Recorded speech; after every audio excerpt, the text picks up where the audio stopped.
There's a warning tonight that numbers of people sleeping rough in the region's two major cities has never been higher and may not have peaked. One of the charities involved with helping rough sleepers in Exeter says it's seen a 71% increase in just 3 months.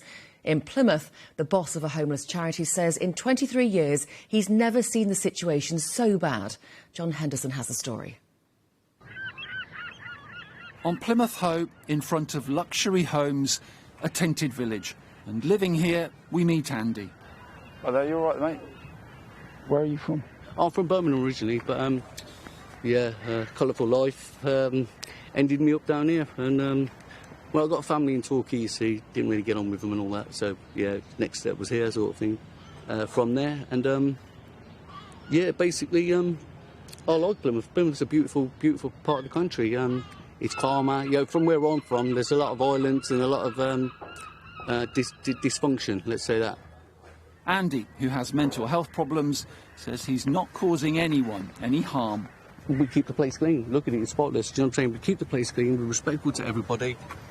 Because this is technically our home. We don't mess our own doorstep. Do you see what I'm saying? And so we try and be as polite and respectful and all that as we can. A lot of people don't like it. Some people do. The Hoe is arguably the city's most beautiful location, and some people who live here say it's no place for this sort of living arrangement. I think we had 1 or 2 tents 5 weeks ago, and 1 or 2 then became 3, 4, and that number has grown, and this morning there were 10. Now, I live quite close by. You see every day people come in their cars with their kids and bikes and dogs, and they use this space every day. And that area that's being used now as a camping site is pretty much, it's not out of bounds to those people, but no one is going to go and use it with their children and picnicking and all the things we expect to see on the Hoe in the summer.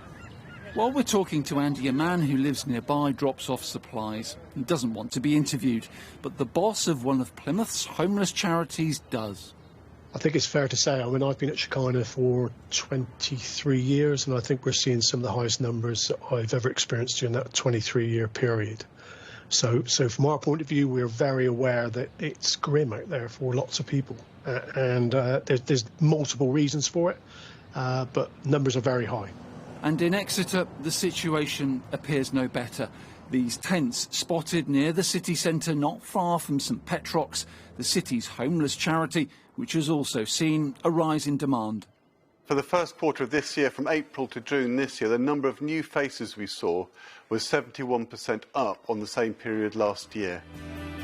St Petrocks' mobile rough sleeping service has been nominated for a National Community Award, but what they really want are long-term preventative measures to homelessness. What we have to do is stop people hitting the streets in the first place.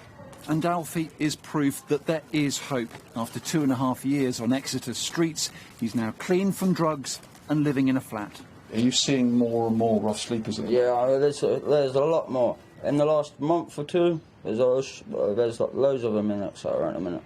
And how do you feel when you see people? Oh, I think it's upsetting.